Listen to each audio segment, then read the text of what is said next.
All right, dudes. So I came up with this idea. It might be fun. Do you guys want to do it? You can say no. We don't have to do it. But here's the idea. I'm going to run the idea down before I get a no smile, which is happening. Okay, there's the no. Dylan is a pussy. No smile, no smile, no smile, no smile, no smile, no smile, no smile, no smile, no smile, no smile, no smile, no smile, no smile, no smile, no smile, no smile, no smile, I made a mistake giving these points back so early. All right, so here's how it's gonna go. You guys are gonna suggest a topic that you think I don't know a lot about, and then for 2 minutes, I'm going to talk about that thing, and I'm going to talk about it for 2 minutes only. Okay. Okay. That's the specific one right there. So now I'm going to do a 2-minute timer. I'm going to talk about that thing for 2 minutes. And then at the end, you guys have to decide whether I'm completely full of shit or if I definitely know something about the topic. Okay. Good. We can do a poll to try to figure it out. Does that work? Does that make sense? We're going to start with the creation of micro black holes with the collider. There we go. All right. So Hadron Collider, obviously somewhere in Europe, right? And so I'm going to be telling you guys about black holes and the Hadron Collider. So everybody knows what a Hadron Collider is, right? Everybody does. It's a big, giant circle over miles, right? And nerd scientists with PhDs in astrophysics, right? They shoot particles at each other and then take little pictures of what's going on. So in that split second of this collision of atoms, there is a opportunity to be had, to be seen, a black hole. And if you take the correct atoms and you shoot them at each other, you can, for very small periods of time, we're talking fractions of a second, you know, millions of fractions of a second, they can take a picture of a very miniature black hole that they've created because they've shot these two electrons or particles or whatever they are at each other, both going just slightly less than the speed of light. And so, yes, it's very interesting that indeed we can scientifically create. You guys better be prediction. You guys aren't even predicting. It's 10 points, you fucking doofuses. I can't. The mods can't, but motherfucker. Dude, this is dog shit. All right, the prediction is bad. So, damn it. Strongly no. Interesting. But yes, we can create black holes using the Hadron Collider. I'm about out of time. Absolutely. And that's all I know about that. That's your vote, Yake. You know what you're talking about slightly. That's true. That's true. I do slightly know what I'm talking about. Can you fuck the artificial black hole? It's very tiny, Yake, so you'd be able to, but most of us wouldn't. Very, very tiny. Get out of here. Let's go. We got shit on, dude. All right. How to win at roulette. We'll do that one. Are you ready? You ready? How to win at roulette. We'll do 2 minutes on how to, and then we'll do the Perseverance rover. We'll do 2 minutes and 30 seconds because it takes me a second to get going. How to win at roulette. All right. Everyone knows roulette. So you have two separate roulette tables, right? There's the US version with 0 and 00, and then there's the European version with just a 0, right? You have 36 numbers plus a 0 and a 00. Now, Einstein has famously said that the only way to win at roulette is to not play. Do not play roulette. Mathematically, there is no good way to play roulette. Now, I, having played roulette thousands of rotations, I mean, they were snapping balls and I was there watching the numbers, right? Numbers coming through. 17, by the way, is the total of times a number has been read in a row. In the world record, 17 times in a row the number came up red. That is the world record for that. So how to win? The best way to win. It's really hard to say. But what I think is the best way to win, you're going to do one of two things. You're going to put one chip on 5 red numbers. One chip, that's $5, okay? One red, so for instance, 18 and 21 are both red. I'm pretty sure they're both red. So you're gonna put a chip on each 18, 21, 35, and 2 other red numbers. Then you're gonna take a $5 chip, okay? And you're gonna put it down on black, all right? So now if any black number comes up, you've broke even. If out of the 17 red numbers come up, 5 of them, you're gonna make $32 for your one chip. And then what you do is you split the zeros, or you just play 0-0 for $2 extra, which I think is not that great. If it's a standard American table, you're going to want to split the zeros, so you'll make 17 instead of any more. So, but my number one thing would be there. My timer just went off. To wrap it up, you cannot win at blackjack, but if you're going to, that's the way to do it. So I have to make you believe that I know a lot about Fortnite. That's basically the game, right? Okay, so let's go. Fortnite. Dude, Fortnite came out in, 2017. It was in December. I remember it very, very vividly. And everyone was talking about this game, Fortnite. Fortnite used to have a PvE version. And then I believe that just one section of Fortnite, or Fartnite, if you wish, the Battle Royale version of Fortnite became the really popular version. Maybe it was 2016, 2017. So then obviously you got streamers like Tfue Ninja that blew it up. Everybody went to it. You know, we had our buddy Hootie play it. Game Battle Royale. It's obviously 85 versus 85, that's for sure. It's a very unique BR because you have to gather materials and then create structures to also keep you safe. So you're farming and shooting and killing. It is a King of the Hill style, so you must, 85 versus 85 for sure. Yeah, you get guns, you loot, you've got chug jugs, you need to get health, and you have a shield, so you have to like bandage yourself, but then also create shields. You know, everybody knows that a lot of you got to wipe out Tomato Town, sure, for sure. What else do I know about Fortnite? Fortnite was probably one of the most popular games in the world for streaming. It's since fallen off. I was obviously really good at it because I'm amazing at all games. So I was able to play Fortnite with intense accuracy and precision. And other things about Fortnite. Oh, it's got a electricity cloud that comes in and restricts the gameplay area. So you have to, as you go, what's up, Hugga? You have to get into that area, and it gives you a very small area to play. So it gives a unique experience to the player because you run out of space as time goes on. And you have to be the last one standing.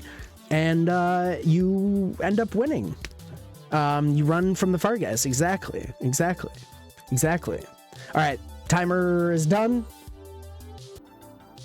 There we go. Let's see. What's up, Hugga? I'm on mobile again. I hate this app so much. I'm so delayed. I know, it sucks. Mobile Andy, what a doofus. She won't hear that for 14 minutes. We're playing a game. What was the other one? Yeazer said... All right, so the next one is Jules Verne. Ready? All right. Oh, wait, hold on. Let me pause it. So if you don't know what we're doing, I'm going to talk about Jules Verne for 2 minutes. You have to vote whether or not I know what the fuck I'm talking about. That's it. And spoiler alert, almost all of these I know a little bit about, but not very much. No, Jules Verne, dude. Dude, I know exactly who Huggabears, Nico, what's up, Nico? Huggabears. I actually knew you were a Jules Verne scholar. That's why I asked. Oh shit, you guys figured it out. All right, let's resume our timer. 2 minutes. Jules Verne, author, old-timey author, 1800s, probably around there. Around the world in 80 days, about the balloon, the guy that travels around the world in the fucking big balloon and meets a bunch of cool people and everything's really cool. He's a sci-fi writer, not Vern Troyer. He's a small man. He was in, no, not Vern Troyer. Then Journey to the Center of the Earth, I think was another book that he did. 20,000 Leagues Under the Sea, very good. I believe that was also Jules Verne, a very quintessential book and novel. Some might even say literature. He's a literature author and a very like a forefront to science fiction to what we know today. He did not write Huckleberry Finn. Nice try. But like, I'm just saying, like, even like a book is a book, then there's a novel, then there's literature. If there's 3 tiers, right? R.L. Stein writes books, George R.R. Martin writes novels, and then Jules Verne writes literature, right? So you've got, you know, Journey to the Center of the Earth. I think he did one about a time machine. So just a really quintessential science fiction writer in the late 1800s. Early 1900s that really paved the way for science fiction in the world. He did not write Mars Attacks, I don't believe. Jules Verne writes SpongeBob, Erotica. I don't think he does that either. But yeah, very good books. A lot of them became movies. 28,000 Leagues Under the Sea, one of my favorite adaptations of that is in a movie called Sphere, or The Abyss or Sphere. Sphere really did a cool tie-in with 20,000 Leagues Under the Sea. What do we think? I think I did, let's see. Oh. I thought someone had one. We'll have to see. Jules Verne Troyer. True. Is this fun? Is this fun? Or is a bad liar? Do you think was I lying there? I'm pretty sure. Okay. All right, Ninja, we'll do that. He talks out of his ass. All right, let's see what the straw poll says. Does Ford know about Jules Verne? Yes, no, and maybe. Okay, so Jules, hold on, Jules Verne. First of all, 20,000 Leagues Under the Sea, Around the World in 80 Days, Journey to the Center of the Earth. That's 3 books that he wrote that I said I knew about. Google it. Google it, you weenies. Okay. Let me hide my toolbar. All right, 2 minutes, 30 seconds. So you have to use your knowledge of what you might know about Scotch. All right, ready? Okay, 2 minutes on the 2.5 minutes. All right, to talk about Scotch. Scotch obviously is whiskey from Scotland, right? So you have Irish whiskey from Ireland. You have American whiskey, which is sometimes called bourbon. Sometimes it's called American whiskey. Sometimes you have Canadian whiskey that's sometimes or always made in Canada. And because Scotch whiskey is called Scotch. That's what it is, okay? So he's asking what the differences of Scotch and what makes them different. There's one very specific reason why Scotch tastes different. There's about 5 different areas in Scotland where they make Scotch, okay? Isle of Skye is one of them, S-K-Y-E, Isle of Skye. Some say Isle or something like that, but I say Isle, it is what it is. Isle of Skye, Highlands, other places that are around, and there's other regions, right? So think about it as like a region. You have your state, you have up north, you have down south, all right? All of these places have different water, first of all. And generally Scotch is made out of bog water. Think about like a swampy area, kind of a swampy, muddy kind of water. That's the water that they use. Scotsland, exactly. So the reason why some scotches taste different is, one, because the recipe is slightly different. Even though the base, they're still making whiskeys, they're doing things slightly differently. But the little idiosyncrasies, the little differences come from where they grab the peat. Peat moss is used to make a lot of the flavor. So you have, say, a Highland Scotch that will be more middle of the road. It won't be super peaty or super smoky, but they still will burn this peat and use that and infuse that flavor into the process of making a scotch, right?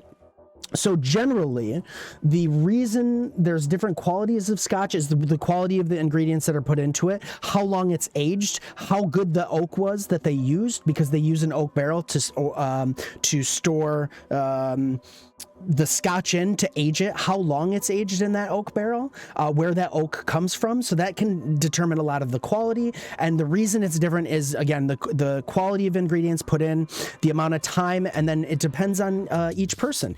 Oh, there we go. There it is. Whew.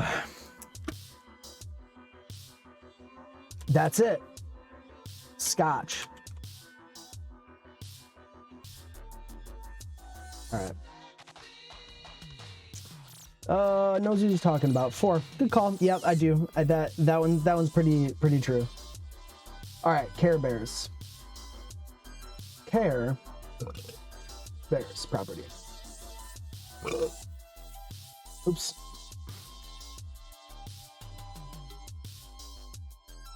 Okay. Yeah, that's what you think. That's what you think. Care Bears. All right, that's the topic. Care Bears.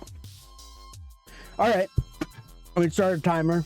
2 minutes, two and a half minutes to talk about Care Bears. All right,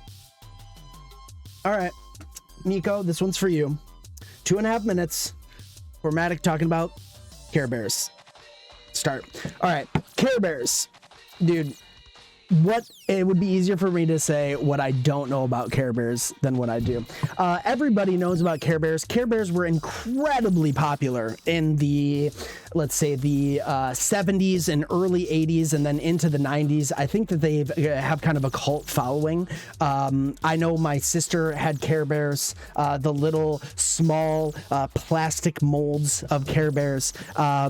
Obviously the television show that was loved and adored by millions of children every morning. You'd get done watching Bozo the Clown, and you would know that an hour after Bozo the Clown was over, you got your Ninja Turtles in, and then you had Care Bears. And Care Bears was a group of 5 to 6 bears that literally just cared. That was exactly what they did. They just cared and it was a good, feely, happy show. It made you feel good.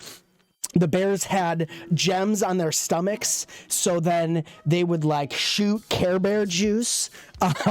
They shot Care Bear juice on each other, and they would connect with each other and show, that they cared. It would have been a very Sesame Street-esque. Not in the filming version, because this was a cartoon, but it was very every episode you learned a lesson, you kind of learned some stuff.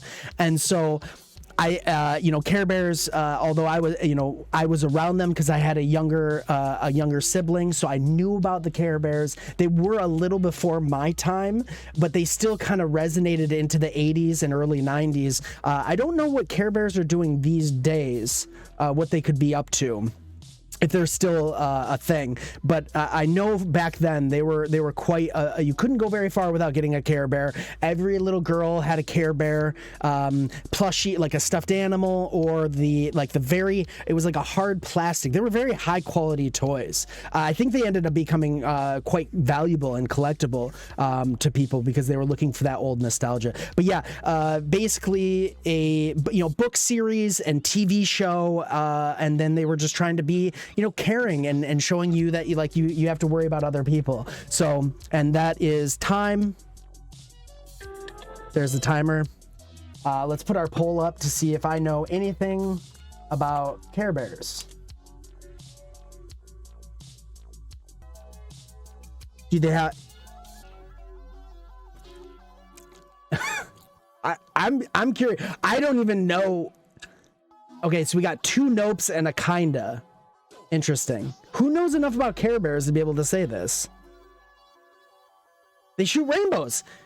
Yeah, okay. Well, Care Bear juice is pretty cool. I mean, honestly, Care Bear juice or rainbows, like, let's be perfectly honest, they're the exact same thing. In fact, I'm gonna start calling rainbows. Look, it's Care Bear juice. I do. Okay, so we had kinda and 2 no's. I voted kinda. I kinda did okay. Care Bears are a fictional group of multicolored bear characters, originally painted in 1981. American Greetings, so I was wrong a little bit. Plushy teddy bears. They had a show. Diagnose depression. All right, 2 minutes on the clock. And then change your brakes. Okay. Those are the last 2. And then, yeah, we'll do, that's good. Okay. We ready? All right, diagnose depression. You guys have to figure out if I know what I'm talking about or not. Where's my timer? Okay. Boom. All right, diagnose depression. Everyone knows, has heard of depression, but they might not know exactly what depression is. People generally say, oh, you're depressed, just get happy. Just change yourself, right? Well, diagnose depression is a psychologist or psychologist that then says and talks to you and says, this is something you have. And what it ends up being is in your brain, you have terminals and connections that are made, and these little fun juices, right? That like your brain squirts out and makes these connections happen. Usually one of them is called serotonin. You might know about serotonin. It's like a happy thing, right? Well, in depression or people with depression, sometimes they can't make those connections because their body is lacking that serotonin and these other tonins. I forget what the other things are called. So diagnosed depression is a very serious disease. They call it a disease. In fact, a doctor that I remember hearing a thought about, or a talk about, he basically said that depression is getting diagnosed with depression is equal to getting diagnosed with type 2 diabetes. They're both incredibly serious, and they have side effects and need to be treated as such, but they are very equal, and everybody accepts diabetes, type 2 diabetes, as being like a real thing, where there is a part of the population that doesn't believe depression exists. I've actually talked to people like that. They're insane. So this gentleman was basically saying that, taking these things very seriously, and because you can't live your life with type 2 diabetes without, going through a medical avenue and getting the correct medication and things like this, you should be doing the same with your diagnosed depression. It's very serious. There's nothing that you as a human by yourself are going to be able to fix in your own brain, because it's out of your control. It's not something that you can be like, I'm going to feel better today, and it's just not going to work. You can mitigate this by exercise and eating right. Mitigating meaning you can remove some of the symptoms, and you can make it a little bit more manageable, but without professional help, it's very, very hard to get out of the pit that I would consider diagnosed depression or depression in general. Boom. Easy. What do you guys think? Did I know what I was talking about? Oh, there we go. Thanks. Thank you. Poll is already active.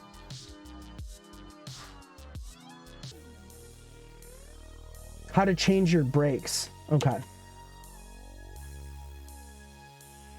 Okay, how to change your brakes. Are you ready? Okay.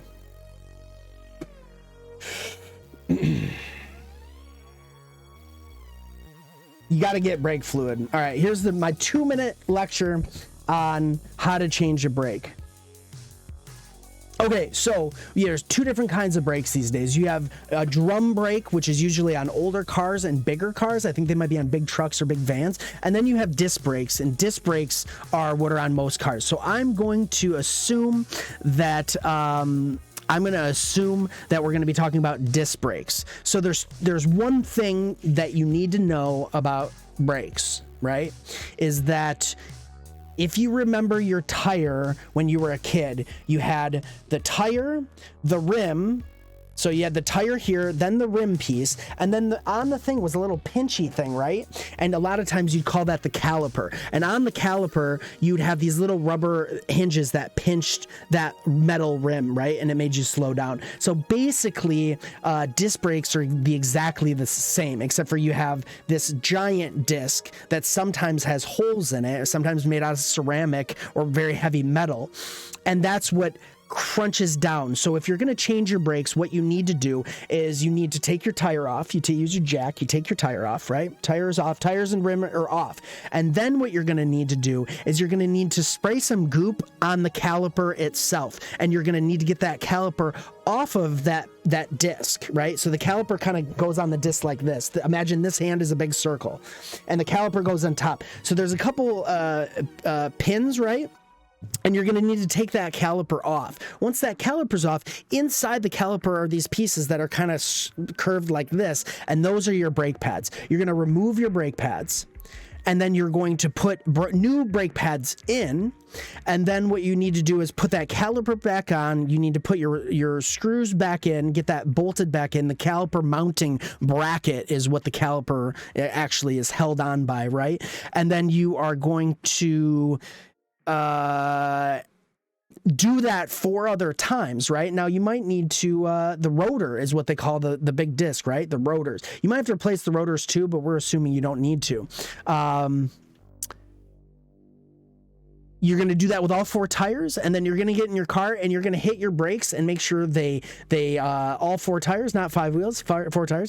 And then you're going to hit your brakes and make sure they're working. You're going to lightly test your car, maybe like push it down a hill just a little bit to try to see if those brakes are working. And that's how you change a brake. Perfect. That's how you change brakes, dude. Easy. 5-wheel car. Shit sounds like he's never seen a car in his life. Could Fourmatic change his own brakes? Let's see. No. No. Interesting. Yes. Someone who voted yes. Who's the fucking genius that voted yes? Not only...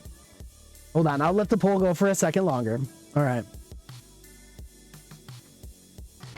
In the caliper. There's the caliper. Dude.